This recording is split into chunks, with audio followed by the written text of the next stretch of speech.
वंदे मातरम, वंदे हिंद मातरम। हिंद पुराण कथा के अंतर्गत आज दिव्य कथा श्वेत वाराह कल्प की। इस श्वेत वाराह कल्प के प्रारंभ काल में परम पुरुष नारायण ने विचार किया, एको हम बहुस्या, मैं अकेला हूं बहुत हो जाऊं। इसी समय उनकी इच्छा मात्र से नाभि से दिव्य एक पद्म प्रकट होता है। उस पर बैठे हुए चार मुख वाले ब्रह्मा जी प्रकट हुए। ब्रह्मा जी ने चारों ओर देखा, जल ही जल है, कौन मेरा पिता है, मैं कहां से आया। कमल नाग को पकड़ करके गहराई में गए, लेकिन अपने को पाया कि हम तो जल में ही हैं, हमारा पिता पता नहीं चल रहा कहां है।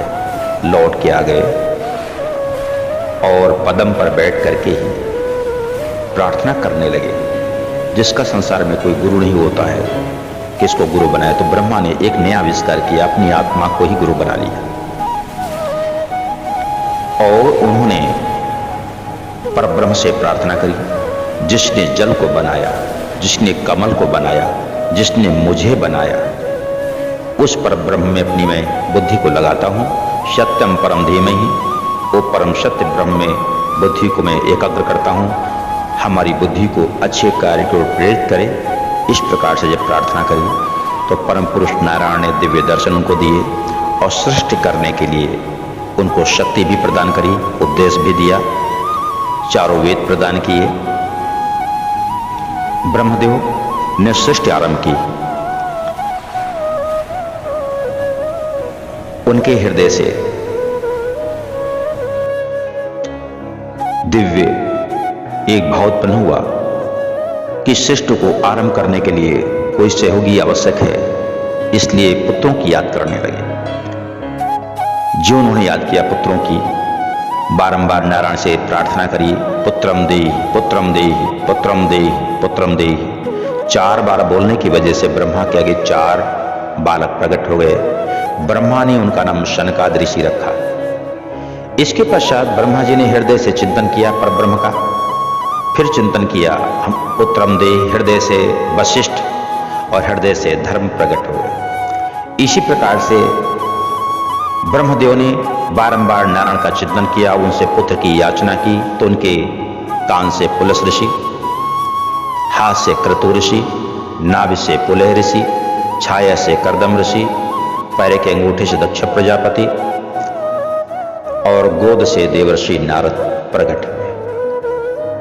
इस प्रकार से ये योगमयी सृष्टि आरंभ हुई। ये भोग की सृष्टि नहीं थी, योग से सृष्टि आरंभ हुई। ब्रह्मा जी ने सोचा हमारे बच्चे तो हो गए, लेकिन बच्चों के बच्चे नहीं हो रहे हैं, इसलिए परम पुरुष नारायण से प्रार्थना करी। परम पुरुष नारायण ने अपने शरीर में पहले से ही स्थित जो समा चुके थे, शायद जो मोक्ष प्राप्त कर चुके थे, राजा तुंगध्वज, उनको आदेश दिया, बेटा बाहर निकलो मेरे शरीर से, ब्रह्मा के पुत्र बनो, जाकर के मानव सृष्टि आरंभ करो। तुंगध्वज नाम के राजा नारायण के शरीर से प्रकट हुए, उनकी पत्नी लक्ष्मी के शरीर से प्रकट हुई, ब्रह्मा के आगे प्रकट हो गए पुष्कर राजस्थान में, और बोलते हैं पिताजी मुझे आदेश करो, मैं कौन सा आपका सिद्धि कार्य कर सकता हूं। ब्रह्मा जी ने कहा बेटा सृष्टि को आगे बढ़ाना है। मनु ने कहा महाराज सृष्टि को बढ़ाने के लिए पृथ्वी होनी चाहिए, क्योंकि हमारी मानव जो सृष्टि होगी इसके लिए को रहने के लिए घर चाहिए, भोजन के लिए अन्न चाहिए, फल चाहिए। ये सब संभव तभी हो सकता है जब पृथ्वी हो। इसलिए ब्रह्मदेव को छींक आई और नासिका के अग्रभाग से एक वाराह प्रकट हुए और देखते ही देखते जल में प्रवेश कर गए। वो वाराह स्वामी दूसरी गैलेक्सी में जाकर के जब भवसागर में पृथ्वी को फेंक दिया था, पहले कल्प में हिरण्याक्ष ने उसको निकाल के लाए, हिरण्याक्ष दैत्य को मारा, पृथ्वी को स्थापित कर दिया। राजस्थान के पुष्कर से जहाँ कमल प्रकट हुआ था, ब्रह्मा जिस पर बैठे प्रकट हुए थे, वहीं से ब्रह्मा जी आए। पृथ्वी के केंद्र बिंदु, उसमें पृथ्वी का केंद्र बिंदु ब्रह्मावर्त था, भारत के उत्तर प्रदेश क्षेत्र के अंतर्गत। इसमें वर्तमान में जो कानपुर 9 जनपद का मध्य क्षेत्र है, उस ब्रह्मावर्त में आए। मनु महाराज को पृथ्वी का सम्राट बनाया यहीं से राजतंत्र की परंपरा प्रारंभ हो गई। यहीं से मानव सृष्टि आरंभ हुई। यहीं से अर्थात राजतंत्र और मानव सृष्टि का केंद्र बिंदु बना। यहीं पहला यज्ञ ब्रह्मा जी ने कहा। पृथ्वी पर पहला यज्ञ इसी ब्रह्मावर्ण क्षेत्र में हुआ। इसलिए जो लोग कहते हैं ये भारतवासी लोग विदेशी थे, बाहर से आए, तो बाहर से नहीं है, बल्कि विदेश में जितने लोग रह रहे हैं वो सब भारतवासी हैं, भारत के ही रहने वाले हैं। मानव सृष्टि भारत से ही प्रारंभ हुई, ब्रह्मावर्त से प्रारंभ हुई। पहला जो ये मनमंत्र प्रारंभ हुआ श्वेत वाराह कल्प के अंतर्गत, तो ब्रह्मा जी ने अपने पुत्र मनु के नाम से इस मनमंत्र का नाम रख दिया स्वयंभू मनवंतर। स्वयंभू मन महाराज ब्रह्मा जी के दाहिने अंग से प्रकट हुए, नारायण के शरीर से आकर के उनकी पत्नी वाम भाग से प्रकट हुई। इसलिए तब से इस पुरुष और स्त्री को कहते हैं, अगर एक पुरुष है अलग है, पत्नी नहीं है, तो उसको बोलते हैं भैया आधा शरीर है। पत्नी को इसलिए अर्धांगिनी बोलते हैं, पुरुष का आधा शरीर ये है। पूरे शरीर के बिना यज्ञ दान आदि कर्म नहीं किए जा सकते हैं। मनु महाराज ने कहा, मैं समझ रहा हूं पिताजी आपके आदेश को। हम जब भी कोई यज्ञ करेंगे, दान करेंगे, तो निश्चित हम दोनों साथ में रहेंगे। इसलिए सनातन परंपरा में पति पत्नी कभी एक दूसरे से अलग नहीं होते। जो वर्तमान में तलाक शब्द है, ये हमारे सनातन धर्म का शब्द नहीं है। सनातन धर्म में तलाक नहीं होता है। दोनों मिलकर के यज्ञ दान पुण्य एक साथ करते हैं, तपस्या साधना एक साथ करते हैं। मनु महाराज के 3 पुत्रियां हुई, आकुति, देवहूति और प्रसूति। आकुति का विवाह रुचि प्रजापति से किया। इन्हीं के यहां यज्ञ दक्षिणा का जन्म हुआ। ये भगवान नारायण का अवतार था। ये देवहूति के यहां कर्दम ऋषि के द्वारा 9 कन्याएं और कपिल भगवान का जन्म हुआ। क्योंकि मनु महाराज ने देवहूति का विवाह विंध्याचल में रहने वाले कर्दम ऋषि से किया था, जो नारायण के परम प्रिय भक्त थे। उन्होंने भगवान नारायण की याद में आंखों से इतने आंसू बहाए थे कि वहां एक तालाब बन गया था आंसुओं से। दिन रात रोते रहते थे भगवान की याद में। इसलिए उस तालाब का नाम पड़ा बिंदुसर तालाब। पूरे विश्व में और भारत में जो श्री विद्या का प्रचार होता है, श्री विद्या भारत ने ही पूरे विश्व को दी है। श्री विद्या के आविष्कारक कर्दम ऋषि थे। अर्थात जिसके पास विद्या न हो, जिसके पास धन न हो, खेती न हो, नौकरी न हो, कोई साधन कमाने का न हो, और उसके पास धन आ जाए, ऐसी विद्या श्री विद्या। कर्दम ऋषि ने सबसे पहले इस विद्या का प्रयोग किया। इस विद्या के प्रयोग से दिव्य विमान उन्होंने प्रकट किया विंध्याचल में। ये ब्रह्मांड का श्वेत वाराह कल्प का पहला विमान था, जो कर्दम ऋषि ने अपनी तपस्या से प्रकट किया। अनेक प्रकार के नौकर चाकर की व्यवस्था उन्होंने करी। 100 वर्षों तक भ्रमण करते रहे विमान में। अरुंधति, अनुसुईया आदि 9 पुत्रियां उनके जन्मी, और साक्षात परम पुरुष नारायण ने सांख्य शास्त्र का विस्तार करने के लिए कपिल देव रूप से प्रकट हुए, जो गंगा सागर में आज भी तपस्या कर रहे हैं। कर्दम ऋषि का ये आविष्कार विश्व के लिए आज भी अमृत के समान फल प्रदान कर रहा है। क्योंकि जो भी श्री विद्या के जानकार होते हैं आचार्य, वो कभी निर्धन नहीं होते, उनकी शरण में आने वाले भी धनवान हो जाते हैं। ऐसी ये भारत की श्री विद्या है। मनु महाराज की तीसरी पुत्री प्रसूति, जिसका विवाह दक्ष प्रजापति से हुआ। दक्ष प्रजापति के यहां कनखल में इनके 16 कन्याओं का जन्म हुआ है। 13 कन्या धर्म को दे दी, श्रद्धा, मैत्री, तितिक्षा, ही मूर्ति वगैरह। स्वाहा देवी अग्नि महाराज को समर्पित कर दी, सुधा देवी पितरों को दान कर दी, और उमा देवी का विवाह भगवान महादेव से कर दिया। मनु महाराज के 2 पुत्र थे, उत्तानपाद और प्रियव्रत। उत्तानपाद पुत्रो ध्रुव ने भगवान नारायण की तपस्या करके, मात्र 5-6 महीने की तपस्या करके मथुरा में जाकर के मधुबन में भगवान को अपने बस में कर लिया, भक्ति से, प्रेम से, तपस्या से। और भगवान ने उस बच्चे को गोद में खिलाया। भूमंडल का 36,000 वर्ष का राजू से प्रदान कर दिया। इसके बाद वरदान दिया, बेटा ध्रुव, तुमको मैंने गोद में खिलाया, मैंने स्पर्श तुम्हारा किया है, इसलिए तुम्हारी देह अमृत में देह हो गई है, तुम्हारी मृत्यु नहीं होगी, तुम सदैव वैकुंठ लोक आ जाओगे। इस प्रकार से ब्रह्मावर्त के रहने वाले ध्रुव महाराज ने पृथ्वी पर 36,000 वर्षों तक शासन किया। कुबेर के गणों को दंडित किया, क्योंकि कुबेर के गणों ने इनके भाई उत्तम का वध कर दिया था। सदैव वैकुंठ लोक की यात्रा भी इन्होंने की। मां को भी पुत्र की वजह से वैकुंठ लोक प्राप्त हुआ। ये दृश्य देख करके देवर्षि नारद का मन बड़ा प्रसन्न हुआ। वाह, धन्य है, धन्य है। इस सुनीति ने, ध्रुव की मां ने कोई तपस्या, दान, पुण्य, पूजा पाठ तो नहीं किया था, लेकिन ये वैकुंठ क्यों जा रही है? क्योंकि इसका बेटा ध्रुव है, इसलिए देवर्षि नारद बड़े भाव में आकर के अपने वीणा को उठा करके गीत गाने लगे। नूनम सुनीते पति देवतायास तपा प्रभावस्य सुतस्य ताम गतिम दृष्ट्वाभ्युपायानपि वेदवादिनो नैवाधिगन्तुं प्रभवन्ति किं नृपा। अर्थात धन्य है सुनीति, महान पतिव्रता सुनीति धन्य है। तपः प्रभाव सुतस्य ताम गतिम, अपने बेटे की तपस्या के प्रभाव से वो गति प्राप्त कर ली जो बड़े बड़े वेद का पाठ करने वाले ब्रह्म ज्ञानी ब्राह्मण लोग भी सैकड़ों हजारों वर्षों में प्राप्त नहीं कर सकते, तो अन्य राजाओं को गति कैसे प्राप्त हो सकती है? या पंचवर्षो गुरुदर्वाक्षरे भिन्नेन यातो हृदयेन दूयता वनम मददेश करोजितं प्रभुं जिगाय तद्भक्त गुणैः पराजितम्। देवर्षि नारद कहते हैं, जिसने 5-6 वर्ष की अवस्था में ही, अभी छोटा बालक ही 5 वर्ष का लगभग था, सौतेली मां के वाक बाणों से बिंध गया, हृदय उसका फट गया था और जंगल में जाकर के भगवान हरि की शरण में गया।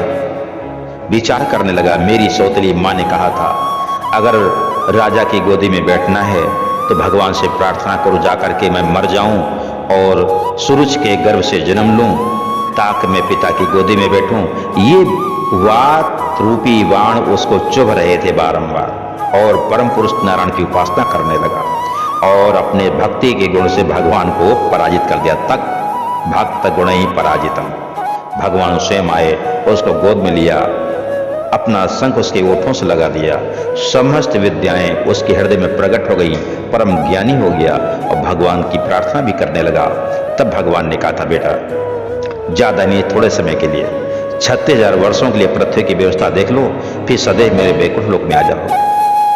देवर्षि नारद कहते हैं, यह छात्र बंधुर्भवे तस्याधिरूढ़ो मन्वारुरुक्षेदपि वर्षे पूगई खट 5 वर्षो यदहोभिरल्पै प्रसाद्य वैकुंठं वाप्तत्पदम्। वास्तव में वाह, क्षत्रिय राजकुमार को देखो तो कितना तेजस्वी है। लोग जीवन भर कई जन्मों तक तपस्या करके जो पद नहीं प्राप्त कर सकते हैं, मात्र 5-6 वर्ष की अवस्था वाला ये बालक 5-6 महीने की तपस्या करके उस परम पद को, वैकुंठनाथ के पद को प्राप्त कर लिया। धन्य है ध्रुव, धन्य है सुनीत। इस प्रकार से सुनीत और ध्रुव के भाग्य की सराहना देवर्षि नारद ने की थी। ध्रुव महाराज की 6ठी पीढ़ी में चक्षु नाम के एक राजा हुए, जो आदि शक्ति की और नारायण की उपासना करके 6ठे मनवंतर के अधिपति हुए। उनके नाम से इस मनवंतर का नाम पड़ा चाक्षुष मनवंतर। ध्रुव महाराज की 10वीं पीढ़ी में परम पुरुष नारायण ने स्वयं अवतार लिया अपने भक्त के वंश को आनंदित करने के लिए। ये भगवान नारायण का प्रथम राजा का अवतार था। देवी लक्ष्मी ने अर्श से अवतार लिया। इस प्रकार से बेन नाम का जो दुष्ट राजा था, उसके दाहिने हाथ से भगवान पृथु, बाएं हाथ से अर्श देवी प्रकट हुई, पृथ्वी को समतल किया 100 अश्वमेध यज्ञ किए इन्होंने। ब्रह्मावर्त से लेकर के जाजमऊ क्षेत्र तक पूरे क्षेत्र में 100 अश्वमेध यज्ञ करके इस पावन भूमि को और भी श्रेष्ठ बना दिया। अपने पुत्रों को राज दे करके जंगल में गए। उस समय देवी अर्ची ने देखा हमारे पति तपस्या करते करते बोल नहीं रहे हैं, अर्थात शरीर को त्याग दिया है। तो देवी अर्ची ने इस विश्व ब्रह्मांड में सबसे पहले सती होने का विचार किया। विश्व ब्रह्मांड के सबसे पहले कोई नारी सती हुई है तो ब्रह्मावर्त की देवी अर्ची सती हुई है भगवान पृथु के साथ, और सती होकर के लक्ष्मी नारायण का उद्धार करके लक्ष्मी नारायण में ही दोनों लोग समा गए जाकर के।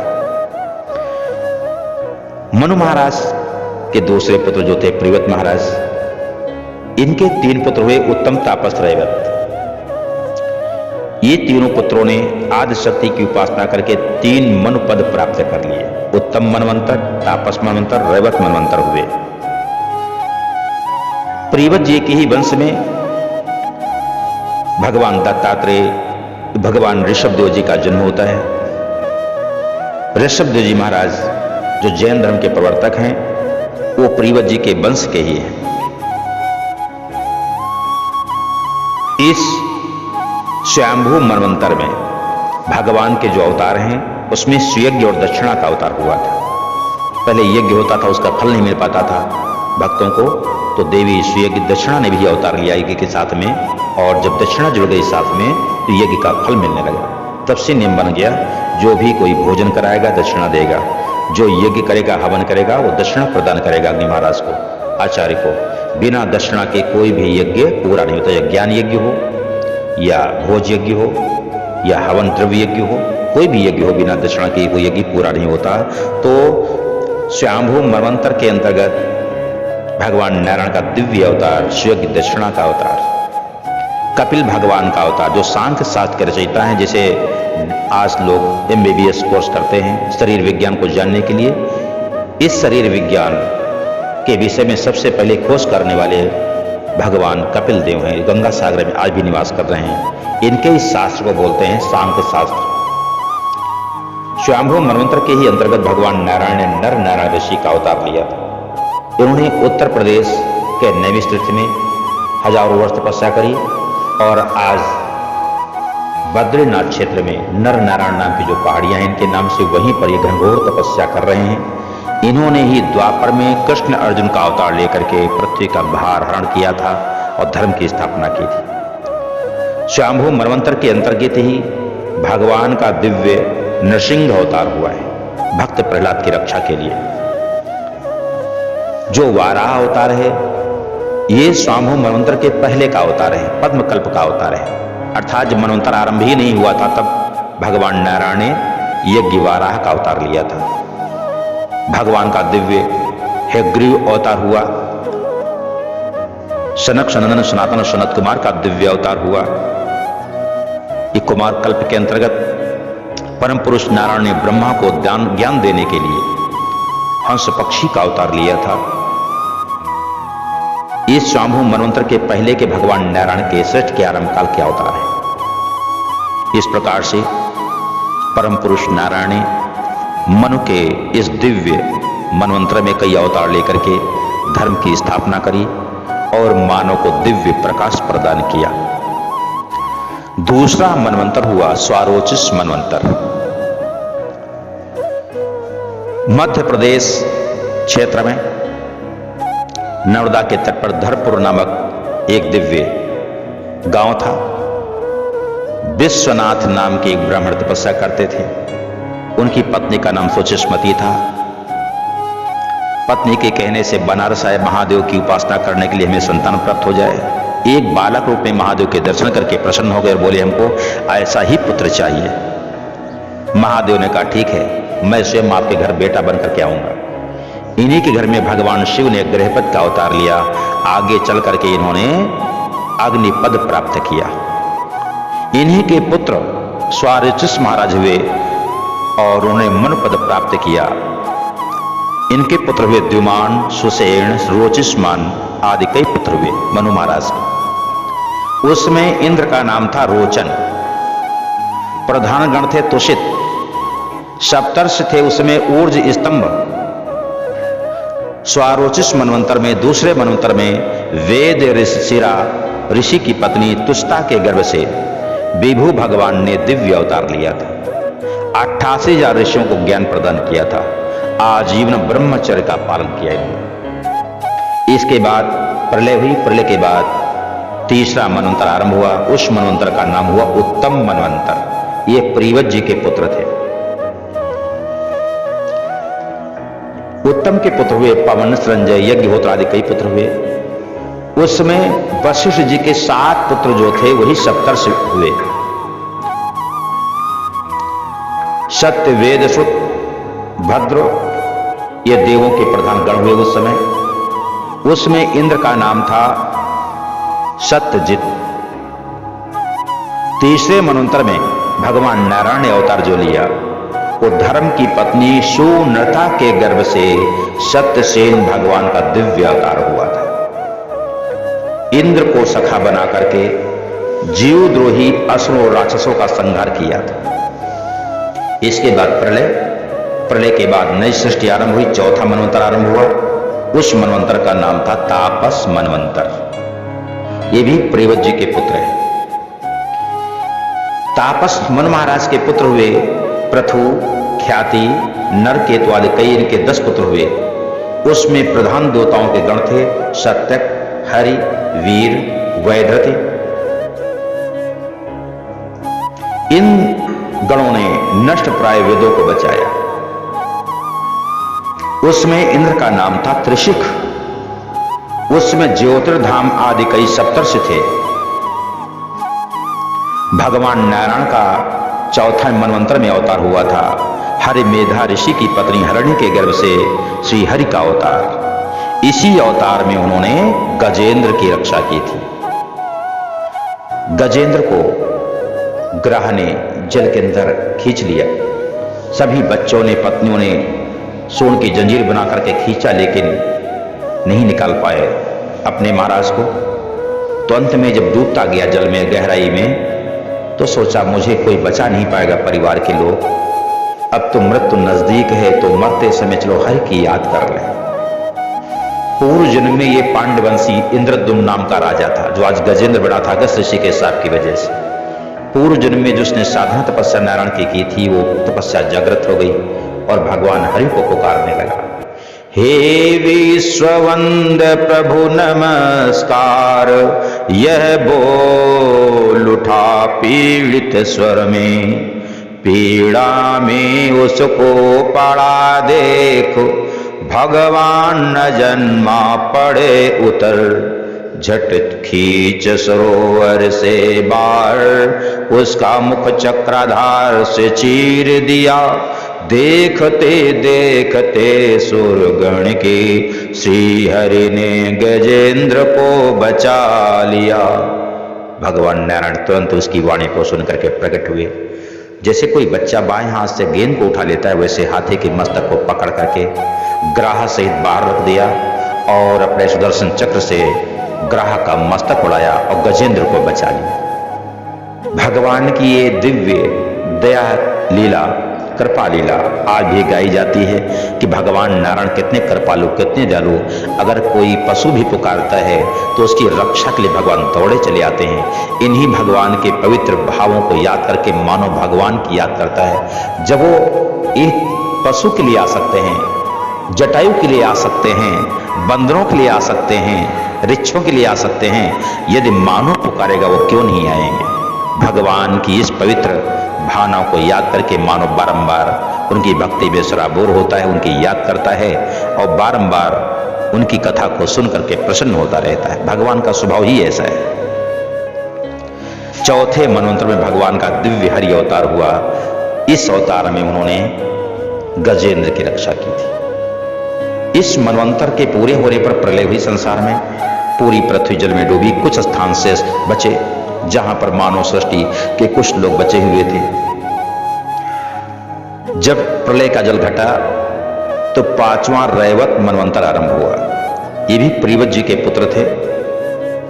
इनके पुत्र के नाम थे अर्जुन, बलि, विंध्य आदि कई इनके पुत्र थे। उसमें इंद्र बने विभु महाराज। प्रधान गण हुए भूत, रय। उस समय जो सप्तर्षि थे उसमें हिरण्य, रोमाद, वेदशिरा, ऊर्ध्वबाहु आदि कई सप्तर्षि हुए सातों। भगवान नारायण का अवतार हुआ इसमें। शुभ्र ऋषि की पत्नी वैकुंठा के गर्भ से भगवान वैकुंठ नाथ का अवतार हुआ। इसी अवतार में उन्होंने देवी लक्ष्मी के कहने से वैकुंठ लोक का निर्माण कराया। अर्थात वैकुंठ लोक का जो निर्माण है वो 5वें मनवंतर में हुआ था।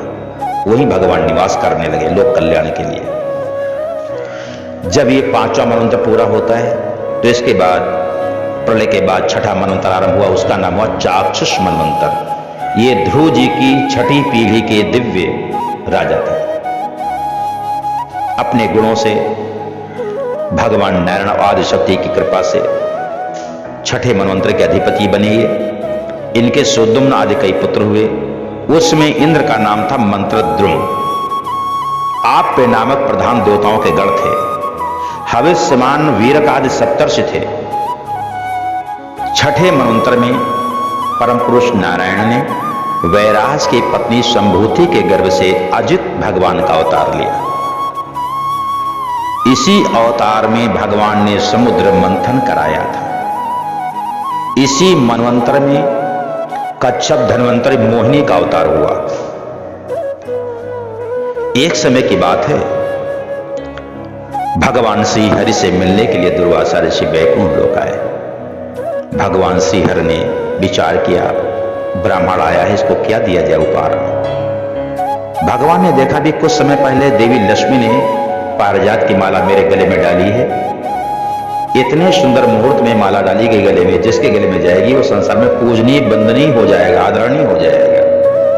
भगवान ने सोचा क्रोध की वजह से दुर्वासा का कहीं सम्मान नहीं होता है, इनके पास कोई आता नहीं, चलो ये माला दुर्वासा को दे देते हैं, इनका सम्मान संसार में हो। भगवान नारायण अपने गले से माला निकाल करके दुर्वासा को दे दी। दुर्वासा वो माला को धारण करके जा रहे थे आकाश मार्ग से। उधर से इंद्र लौट रहे थे। इंद्र ने प्रणाम किया दुर्वासा जी को।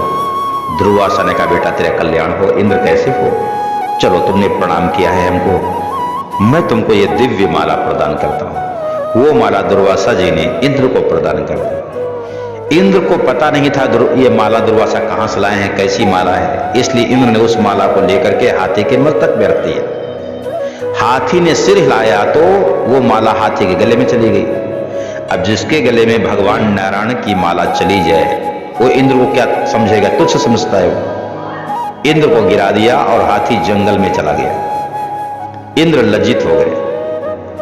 दुर्वासा को क्रोध आया और कहा, इंद्र, जो माला तुमको मैंने भेंट में दी थी वो माला देवी कमला ने भगवान नारायण को पहनाई थी और नारायण ने वो माला मुझे दी थी।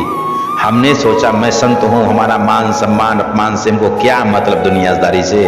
तेरा सम्मान संसार में हो, तू राजा है, राजा का सम्मान प्रजा करेगी, ज्यादा अच्छा रहेगा, ये सोच करके मैंने माला तेरे को दे दी। और तूने माला को हाथी के मस्तक में रख दिया, इसलिए हाथी के गले में चली गई और तेरे को ठोकर मार के चला गया हाथी। इंद्र संपत्ति तिमिरांधस्य मुक्ति मार्गम न पश्यति। संपत्ति के अंधकार में मुक्ति का मार्ग तुम्हें दिखाई नहीं पड़ रहा है। इतने अंधे हो गए हो संपत्ति में, इसलिए दुर्वासा ऋषि ने शाप दे दिया, तुम्हारी ये लक्ष्मी संपत्ति नष्ट हो जाए।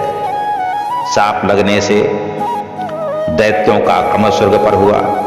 स्वर्ग की समस्त लक्ष्मी समुद्र में जा गिरी जाकर के। अब देवता निर्धन होकर के मारे मारे घूमने लगे। विस्तार से पुराणों में कथा वेद व्यास जी ने लिखी है। ये ब्रह्मा के पास देवता गए। ब्रह्मा जी सब देवताओं को लेकर के वैकुंठनाथ के पास गए। नारायण ने कहा, देवताओं, जब दुष्कर्म से दरिद्रता प्राप्त हो जाए तो उसका निदान नारायण के पास नहीं।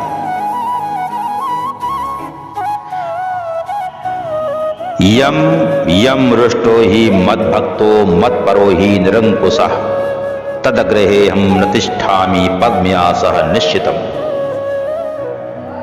जिस जिससे हमारा भक्त रुष्ट हो जाता है, जिससे रुष्ट हुआ है मेरा भक्त, उस घर का मैं कमला सहित परित्याग कर देता हूं।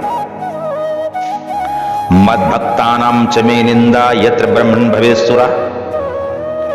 जहां मेरे भक्तों की निंदा होती है देवताओं, महारुष्टा महालक्ष्मी स्ततो याति पराभम, वहां महालक्ष्मी रुष्ट होकर के चली जाती है, वहां नहीं ठहरती।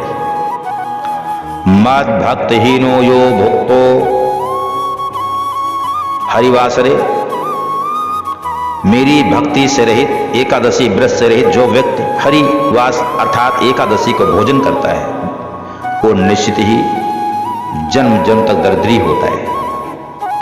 मन नाम विक्रयी यस्य विक्रीणात स्वकन्यका, जो मेरे नाम को बेचता है, मेरी कथा को बेच देता है, पैसा तय करके कथा सुनाता है, मंत्रों को जाप करता है पैसा लेकर के, अपनी कन्या को जो बेच देता है, इंद्रो यत्र अतिर्न भुंक्ते च मत प्रियाम या तद्ग्रहा, जहां अतिथि को भोजन प्राप्त नहीं होता है, ऐसे स्थान का परित्याग मेरी प्रिया कमला कर देती है। हे देवताओं, तृणम चिनत्ति नखैस्तर्वा यो विलखेन महिम, जो नाखूनों से पृथ्वी पर लिखता है, तृण को दूब को दांत के नीचे दबाता है, सूर्योदय दुजे भुक्ते, सूर्योदय को उसमें ब्राह्मण भोजन करता है, दिवा स्वापी च ब्राह्मणा, दिन में ब्राह्मण होकर के सो रहा है। हे इंद्र, ऐसे घर को मेरी प्रिया परित्याग कर देती है। दिवा मैथुनकारी च यस्तस्माद्याति मत प्रिया, जहां पत्नी गृहस्थ आश्रम में रहने वाले लोग एक साथ दिन में शयन रहें, वहां प्रिया मेरी कमला कभी नहीं रहती।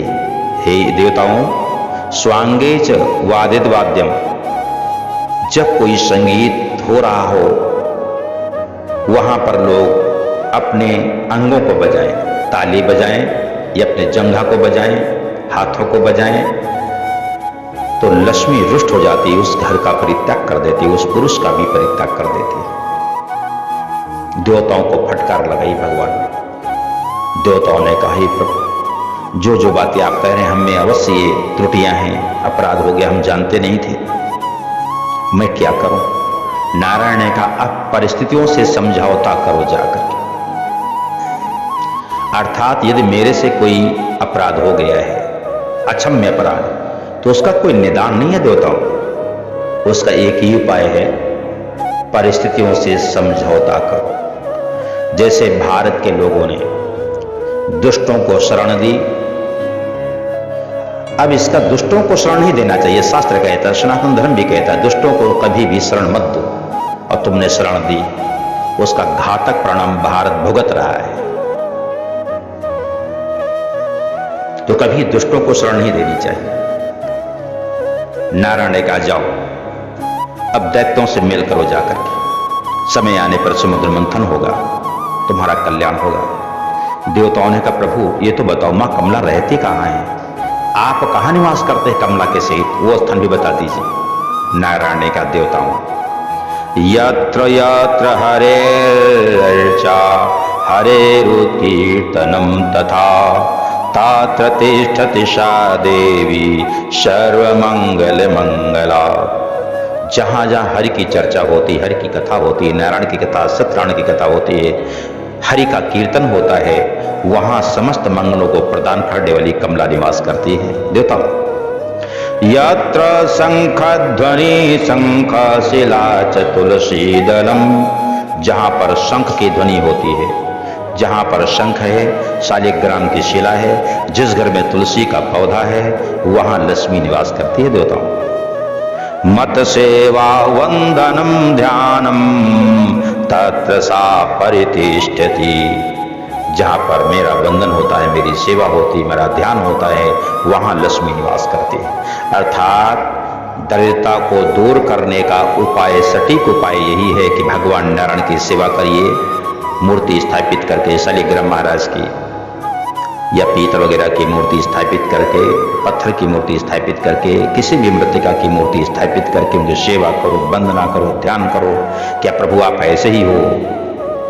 बारंबार उनकी उपासना करो, पूजा करो, षोडशोपचार पूजन करो। शिवलिंगार्चनम यत्र तस्य चोत्कीर्तनम शुभम। जहां पर शिवलिंग की उपासना होती है देवताओं और महादेव का कीर्तन होता है, वहां लक्ष्मी निवास करती। दुर्गार्चनम तद्गुणास तत्र पद्मवासिनी। जहां दुर्गा की उपासना है, उनके गुणों का गान अर्थात दुर्गा सप्तशती का पाठ होता है, देवी भागवत की कथा होती है, वहां पद्म वासिनी कमला निवास करते। विप्राणाम सेवनम यत्र तेषां च भोजनम शुभम। जहां ब्राह्मणों को वेद का पाठ करने वाले विप्र को भोजन दिया जाता है, उनकी सेवा की जाती है। अर्चनम सर्वदेवानां तत्र पद्ममुखी सती।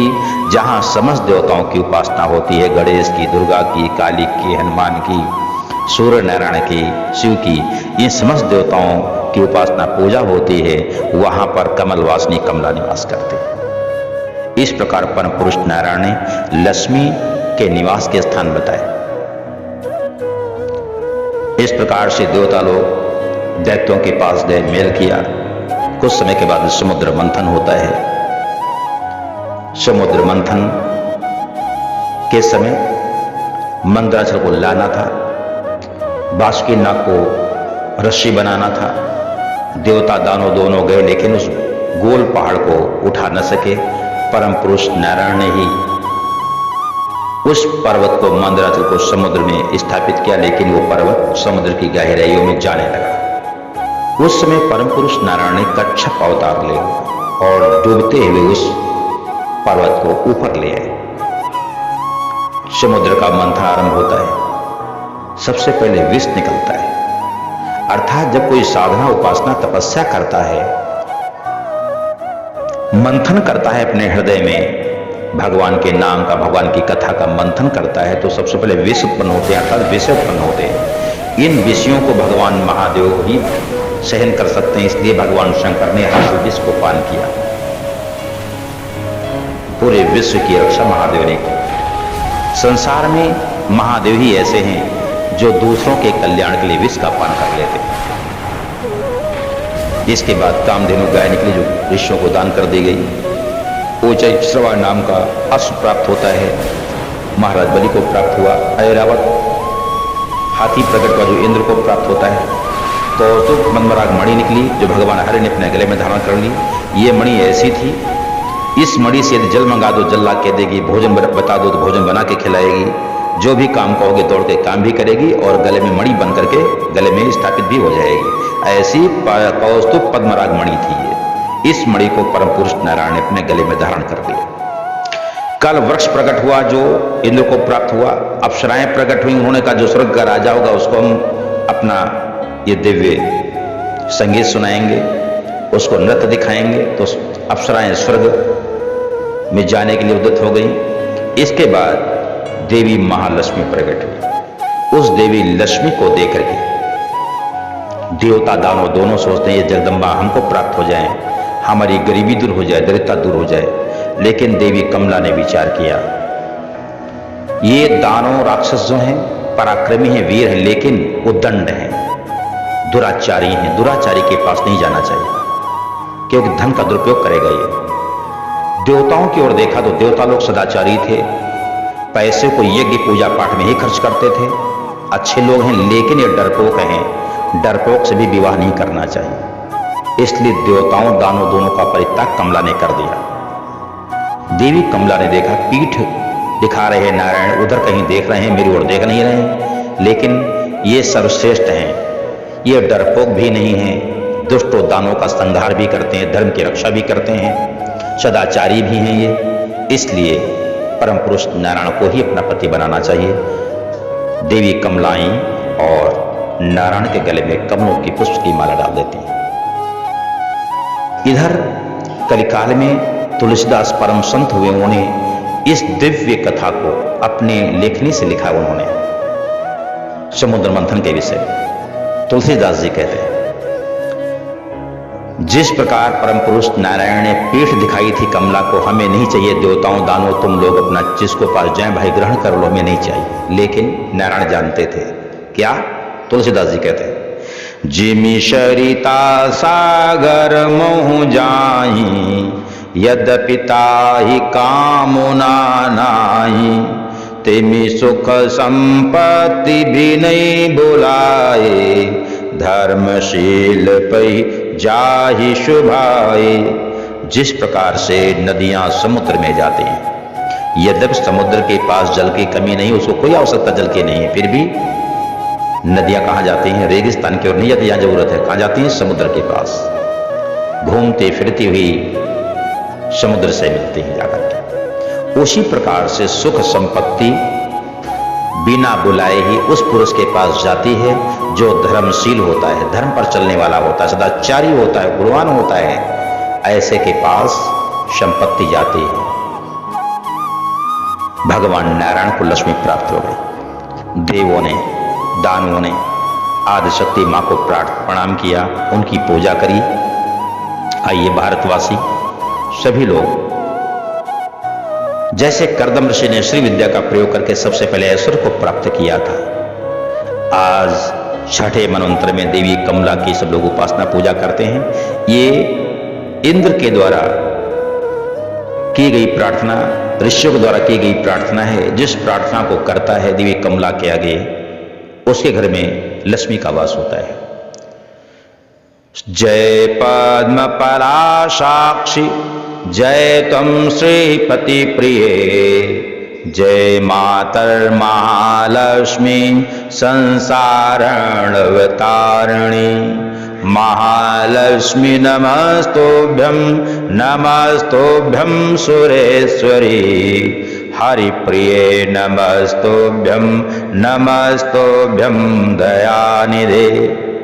पद्मालये नमस्तुभ्यं, नमस्तुभ्यं च सर्वदे, सर्वभूतहितार्थाय वसुवृष्टिं सदा कुरु। जगन्मातर्नमस्तुभ्यं, नमस्तुभ्यं दयानिधे, दयावति नमस्तुभ्यं, विश्वेश्वरी नमोस्तुते। नमः क्षीराणवसुते, नमः त्रैलोक्यधारिणी, वसुवृष्टे नमस्तुभ्यं, रक्ष मां शरणागतं। रक्ष त्वं देवदेवेशि, देवदेवस्य वल्लभे, दारिद्र्यात् पाहि मां, लक्ष्मीं कृपां कुरु ममोपरि। नमस्त्रैलोक्यजननी, नमस्त्रैलोक्यपावनी, ब्रह्मादयो नमस्ते त्वं जगदानन्ददायिनी। विष्णुप्रिये नमस्तुभ्यं, नमस्तुभ्यं जगद्धिते, आर्तिहन्त नमस्तुभ्यं, समृद्धिं कुरु मे सदा। अब्जावासे नमस्तुभ्यं, चपलाय नमो नमः, चंचलाय नमस्तुभ्यं, ललिताय नमो नमः। नमः प्रद्युम्न जननी, मातस्तुभ्यं नमो नमः। परिपालय मम मातर्मम, तोभ्यं शरणागतं। शरणे त्वं प्रपन्नोऽस्मि, कमले कमलालये। त्राहि त्राहि महालक्ष्मी, परित्राणपरायणे। त्राहि त्राहि महालक्ष्मी, त्राहि त्राहि सुरेश्वरी। त्राहि त्राहि जगन्मातर, दरिद्रात्राहि वेगता। नमस्तुभ्यं जगद्धात्रीं, नमस्तुभ्यं नमो नमः। धर्म आधारे नमस्तुभ्यं, नमः संपत्तिदायिनी। दरिद्राणो मगनोऽहं, निमग्नोऽहं रसातले। मज्जन्तं मां करे धृत्वा, उद्धर्तुं रमिद्रुतं। किं लक्ष्मी बहुनोक्तेन, जल्पितेन पुनः पुनः। अन्यथा शरणं नास्ति, सत्यं सत्यं हरिप्रिये। इस प्रकार से देवताओं ने, दानवों ने मां जगदम्बा की प्रार्थना करी। जगदम्बा की कृपा दृष्टि से शिव सदाचारी जो थे वो तो श्री संपन्न हो गए, लेकिन दुराचारी जो दानव थे वो श्रीहीन हो गए। इसके बाद वारुणी देवी प्रकट हुई, मदिरा प्रकट हुई। लक्ष्मी जब प्राप्त हो जाती है तो गौर करना होता है कि ये पुरुष देवता है या दानव है। लक्ष्मी प्राप्त होने के बाद यदि व्यक्ति वारुणी के पास, मदिरा के पास जाता है तो समझ लेना चाहिए व्यक्ति ये दानव है, राक्षस है।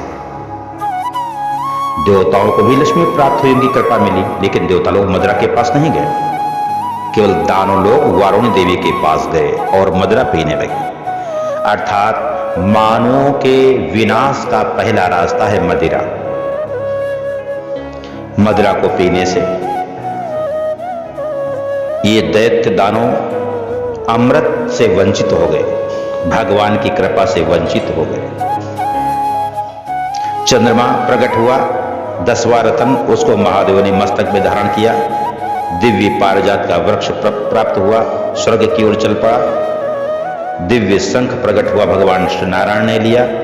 इसके बाद धन्वंतरी, भगवान नारायण ने धन्वंतरी वैद्य का अवतार लिया, अमृत कलश लेकर के प्रकट हुए। दैत्यों ने देखा अमृत प्रकट हो गया है, दौड़ पड़े। अर्थात जहां भाई भाई प्रॉपर्टी को लेकर के आपस में झगड़ा करें तो निश्चित ही वहां विनाश होता है। दानव प्रवृत्ति के भाइयों के लक्षण होते हैं। यद्यप भाइयों को पता है कि पिता की जितनी प्रॉपर्टी है, जितने भाई हैं उस हिसाब से हमारा हिस्सा बनता है, लेकिन दानव लोग अकेले मारना चाहते हैं। अकेले ही उस अमृत कलश को लेकर के दौड़ पड़े। देवता पीछे पीछे दौड़ रहे हैं। दैत्य सोचते हैं मैं पी लूं, अगर बचेगा तो देखा जाएगा, नहीं तो हम ही पिएंगे, देवताओं को भाइयों को नहीं देंगे। भागते भागते वो लोग नासिक की ओर, उज्जैन की ओर, हरिद्वार की ओर, प्रयागराज की ओर भागते रहे। इधर भगवान नारायण ने विचार किया ये अमृत तो छलका जा रहा था, तो छलक गया अमृत। अर्थात जब दोनों भाई पिता की प्रॉपर्टी के लिए झगड़ते हैं तो आधे से अधिक पैसा थाने में, कोर्ट कचहरी में खर्च हो जाता है। जो थोड़ा बचता है बड़ी मुश्किल से वो आपस में फिर संतोष करके बांटना पड़ता है। यदि बड़े प्रेम से आपस में बैठ के बांट लेते तो जो छलका था वो इधर उधर न जाता, वो भी मिलता इन लोगों को। लेकिन दानव प्रवृत्ति के जो भाई लोग होते हैं वो अपनी संपत्ति को, पिता की संपत्ति को थाने में, पुलिस में देंगे, कोर्ट कचहरी में खर्च करेंगे, लेकिन भाइयों को नहीं देंगे। भगवान नारायण ने उत्तर प्रदेश के प्रयागराज में मोहिनी का अवतार लिया और मोहित करते हुए दानवों के हाथ से अमृत कलश लेकर के अपने भक्त देवताओं को पिलाया। और धोखे से जो राहु देवताओं के लाइन में लग गया, पी लेता है, उसका भी मस्तक नारायण ने उड़ा दिया। अर्थात बिना बुलाए जहां भी आप जाएंगे वहां अपमान आपका होगा। राहु केतु 2 हो गए, भगवान ने इनको ग्रह पद प्रदान कर दिया। उस समय देवासुर संग्राम हुआ समुद्र के किनारे। जैसे महाभारत का संग्राम, राम रावण का संग्राम हुआ था, उसी प्रकार से उससे भी खतरनाक संग्राम हुआ था देवासुर संग्राम, जहां पर समुद्र का जल पूरा लाल हो गया था। इतने रक्तपात, इतने लोग मरे थे कि समुद्र का पूरा जल ही लाल हो गया था। दैत्य पराजित हुए, अमृत भी नहीं मिला था, मदिरा पिए थे, इसलिए नशे में डिसीजन सही नहीं ले पाए, निर्णय नहीं ले पाए हम कैसे आपस में अमृत को बांटे। और मदिरा के नशे में अमृत भी गया, भाइयों का प्रेम भी गया, मारे भी गए, राजपाट भी चला गया, दानव हार गए। शुक्राचार्य उन सबको अपने आश्रम पे लाए, मृत संजीवनी विद्या से सब दानवों को जीवित कर दिया। लेकिन देवता बलवान हो चुके थे क्योंकि वो अमृत पी चुके थे। इंद्र को अपना पद मिल गया था। इस प्रकार से छठे मनवंतर के अंतर्गत दिव्य समुद्र मंथन की कथा है। बहुत ही मंगलकारी कथा है। श्रद्धा भक्ति से इसका मंथन करें, इस कथा पर विचार करें। इसमें देवी कमला की कृपा, कमला की उपासना के विषय में शास्त्र में वर्णन किया गया है। ये संसार सागर एक समुद्र है, इसका हम लोग मंथन कर रहे हैं।